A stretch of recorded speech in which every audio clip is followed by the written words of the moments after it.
Hello, I'm Teresa Wilson, President of the Bow Foundation, and I'm here with Angela Livingston, Associate Director with the Victory Transformation, for a spotlight interview as part of the 2020 Oswego County Safe Fair. Hi, Angela. Hi, Teresa. Thank you for having me. Thanks for coming. Um, what is the mission of Victory Transformations? Victory Transformation is about reaching out and touching those that need love and hope, those in our community that are currently struggling for whatever reasons. Um, and we don't want to just help with food or clothing or helping find permanent housing, but we also want to help them physically, emotionally, and spiritually. So together they can come in and get some basic critical needs, but it's also a safe place to gather. Nice. Angela, when and how was Victory Transformation formed? It is a nonprofit, correct? It is a nonprofit, and it was the brainchild of Bill and Dawn Whitaker.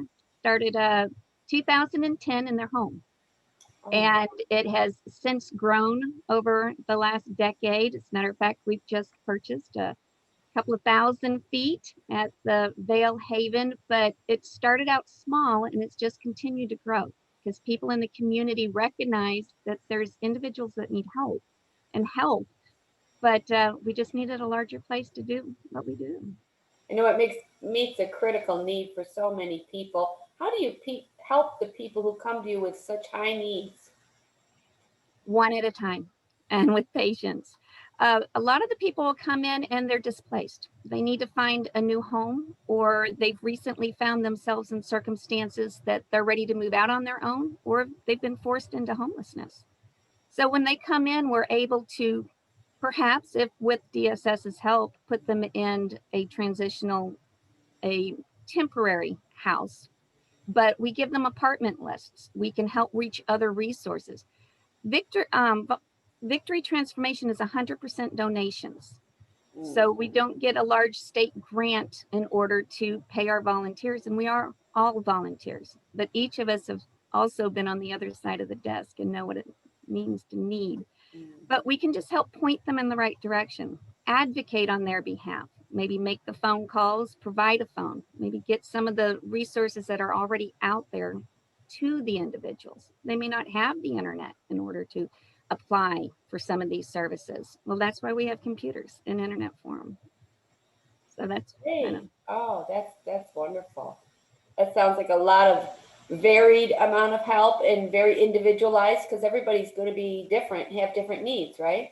absolutely. And it helps that our volunteers come in that, again, we've each experienced these, some of us personally, others of us, we've had family members who've been in similar situations, perhaps recovering from drugs and alcohol, and now that they're trying to get into treatment, they can't stay with their family. So each of our volunteers wane. We're looking for some more advocates right now who have the time and the patience to work. But there's so many other places to volunteer here at Victory. We need somebody to help with temperature checks. We have a cafe that will be closing at the end of October, only to get ready for our move. But our cafe's open from 9 to 2. Awesome homemade meals for $2. But then Oh, that $2 goes, and somebody in need of a meal that doesn't have the money, for wiping down the tables, they'll earn a ticket, and your $2 buys them lunch. So that okay. really helps out too. So volunteers are needed in every aspect. Yes, tell us about your women's and or men's homes that Victory operates. We currently have two emergency housing units. Our women's house again is going to close at the end of the month, just in preparation for our move.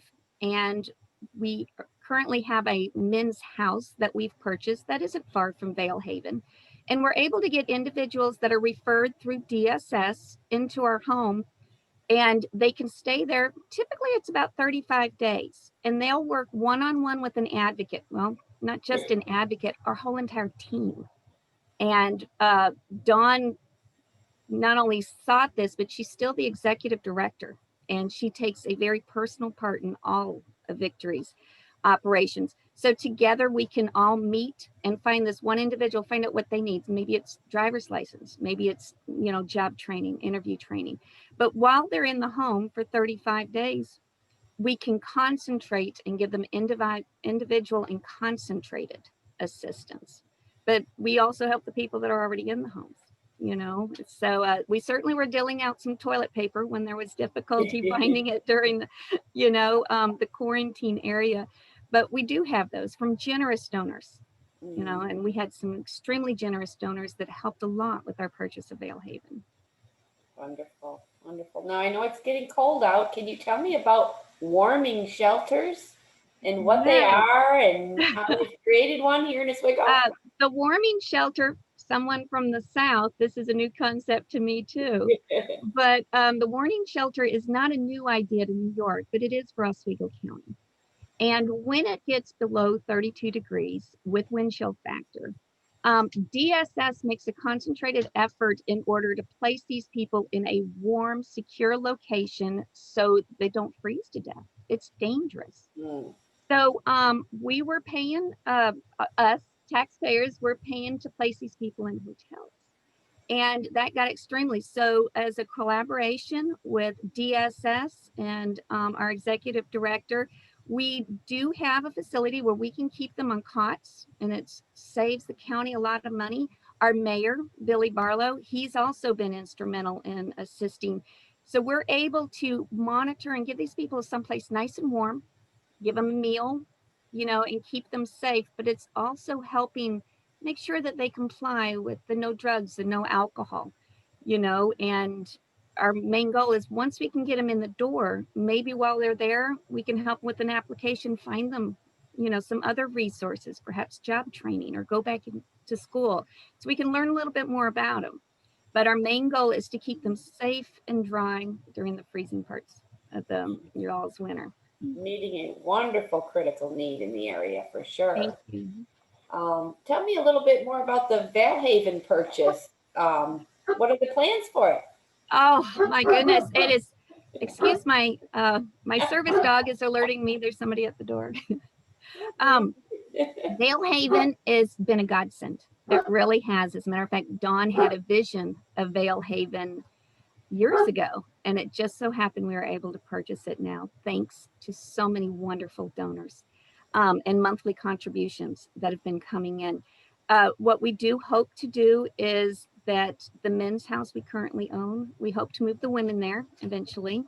And there's individual rooms that can be turned into where we can put our men. So hopefully we can house even more men instead of only being able to help 6 or 7 people at a time in the men's home. We may be able to increase that. We also hope that with the larger area, we'll have, much more foot traffic for our cafe. And again, all of that money goes right into, it's a labor of love. It doesn't make any money. It's turned right onto meals for our friends and family that, well, once you come into Victory, you are family. It turns out I've adopted 2 more sons. So just, I can't imagine it getting any bigger or better, but it's got to.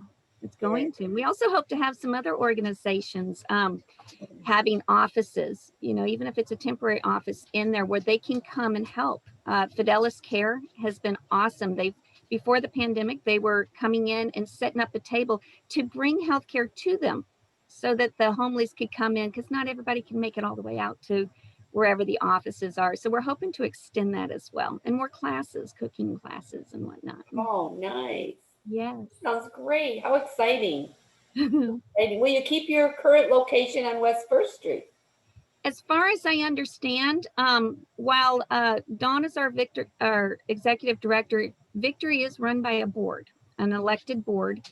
So the board members are still finding out the fine tuning. But from what I understand, we're going to keep that as the warming shelter so that it can be closed down during the day. And then we can concentrate on having Victory there at the new center. I think we're hoping to be completely moved by the end of November. We usually have an open house in December, the 2nd or 3rd week of December. So it'd be wonderful to have it in our new place. Now you said Victory is funded totally by donations. It is. When for DSS with their cooperation, they will pay us for individuals to stay there, which again is so Okay. much, saves the taxpayers money than paying for a hotel. But we have individual donors, and some make once a year large gifts, but we really live on the small monthly donations that come in. Vale Haven, there was a call, there was a prayer out, so we were able to make special requests for that. But every month we have some local churches that support us, and we have individuals. My husband and I have been supporting Victory for years, even before we were full-time down there. But the small monthly, just $25 a month, knowing that that's coming in, that buys us, our guys, bus tickets. They don't have transportation. Sometimes it'll help our extra tall or extra big and tall gentlemen get some more clothes that we don't typically have for donations that are coming in. It pays for the pickup trucks so we can deliver furniture or pick up donated furniture. So all of those donations add up. Great. Now, and besides cash donations, what are some small things people can do to help? Besides prayer, Prayer. That's a number one. prayer, Yeah, absolutely. Then fund, then cash donations, and then what would be the third? Right. People can do to help. Keeping us in mind right now, because of the move, we're not able to bring in any more clothes or furniture donations. All I'm going to have to do is I'd have to turn around and move it right back. So we're not able to take them right now, but we concentrate on working with the adults in the community. So when we take business clothes for job interviews, that happens to be mine, is that if we can dress them up for a job interview, they feel it on the inside, and then that eludes on the outside. Besides furniture and clothes donations, we also provide homeless bags. Maybe a better term would be a critical needs bag, a backpack to hold their belongings in, but it'll have the toothpaste, female supplies, deodorant, razors and shaving cream. It'll have, some snacks, bottled water, the typical stuff that you need, shampoo and conditioner that we all take for granted, and we all keep those little hotel pieces. We don't know why we keep them, but while those are nice and we do get those as donations, the larger bottles, they can keep them in this backpack. And then when they're able to shower, they've got something that's theirs. So that helps to keep up those needs. Gloves, we need lots of gloves. Yeah. And socks. Sounds like a great project for a community member or a community group to get a few backpacks and fill them up. That would be awesome. We have had Oswego Alliance Church has just recently done a blue bag, and we've had a lot of donations from them. I put out a call to the Girl Scouts. I could certainly use some help stuffing all the stuff into the bags. Nice. Again, we're trying desperately not to bring more stuff in while we're moving, but we have a lot of the donations already together in the bags, and it's getting them. So another way that people, small way they can help is to volunteer. Not everybody wants to sit behind a desk or answering the phone, but we could use people that bring in their meals, to help serve. Or if they're interested in stuffing some bags or working with the files. But a lot of the time, just coming in and being there. We see the individuals in our community that need help, but oftentimes we're not looking at them. And to know that you can sit there and be heard is powerful, that they care, that they matter, so a lot of that. There's always something to do at Victory, and we literally work for food. We get a free lunch and it's incredible, but it's an uplifting experience to know that you did something little that can make a huge difference in somebody else's life. Very nice. And I've heard that some of the lunches are homemade things. 100%. Oh, nice. Granted, I think they do buy the bread, but I know over the summer we've had Dawn's tomatoes brought in from the garden.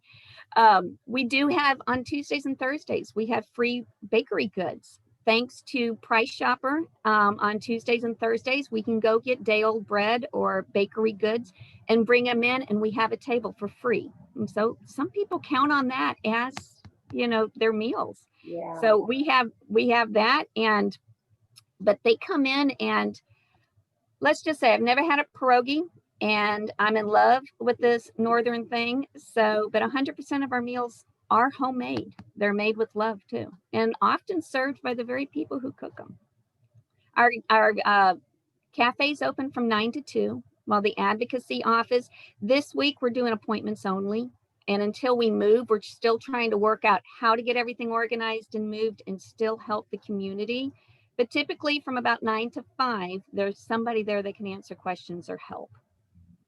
So Wonderful. Now your move is planned for the month of November? we're hoping, but our main goal, of course, is to always make sure that our ability to assist others is continuous. But yes, we're hoping to move in November. But keep an eye on our Facebook page. We do. Where can we get more information? Where Yeah. can we find more? Facebook, I tell you what, I've gotten where I've enjoyed this Facebook stuff. So Facebook, they can go to Victory Transformation on Facebook and find out more about us. We also have a website, victorytransformation.com. All right, where they can find out more about us. They can send us questions or information. And the same one, we've got about 4 or 5 of us. So typically, if there's a message sent in, somebody can get back to them within the day. Again, this time of year, especially, even I'm in school right now. So a lot of our advocates, we're having to split our time, not like the summer when we had all day, every day to give to it. So we're working on it, but typically we can get back to somebody within a day or 2. And so our Facebook and web page, but right now we are still under the Pontiac Terrace Apartments at 225 West 1st Street. Like I said, typically we take our donations and everything. We just have to put a halt on that until October when we have more room, but they're always welcome to come in and get a tour. They can do that as well. Thank you so much, Angela. It's been very educational. I've learned a lot myself, and I knew quite I thought. Well, Teresa, thank you for having us. I appreciate this. And it's wonderful what you guys are doing too. And I'm looking forward to being a part of this Safe Fair. Okay. God bless you. Thank you, Angela.